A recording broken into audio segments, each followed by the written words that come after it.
Ne kadar var benim ömrüm zamanım bilseydim, böyle boş boş yaşamazdım bir anım bilseydim. Böyle boş boş yaşamazdım bir anım bilseydim. Deniz olsaydım eğer sahil olardım belki, mənə dalət quruyub adil olardım bəlkə.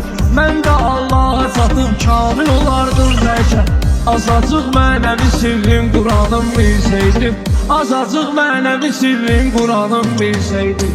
Orada sevgi dəmindən geri gəlməzdim mən, ayrılıb eşq qəmindən geri gəlməzdim sən.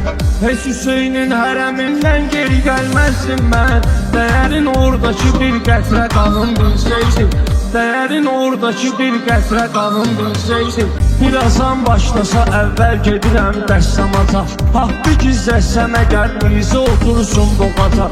Mən də elşən həmin eşqi ilə baxardım namada. Özüm alnımdakı möhrün nişanım bilseydim, özüm alnımdakı möhrün nişanım bilseydim. Ne kadar var benim ömrüm zamanım bilseydim, böyle boş boş yaşamazdım bir anım bilseydim. Böyle boş boş yaşamazdım bir anım bilseydim.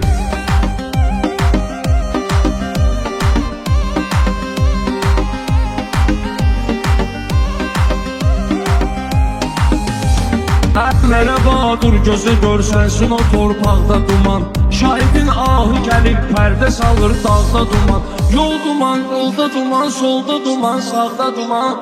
Dağdardıq Xudayarın dumanım bilseydim, dağdardım Xudayarın dumanım bilseydim. Yalnız Allah bize şahdır, məşər Allahına qul, gözünün yaşı duadır, şəhidin qanı qusul. Mən o gün arzulamazdım şəhid olsun bir oğul, ağlayan körpə uşağın planım bilseydim, ağlayan körpə uşağın planım bilseydim. Ne kadar var benim ömrüm zamanım bilseydim, böyle boş boş yaşamazdım bir anım bilseydim. Böyle boş boş yaşamazdım bir anım bilseydim.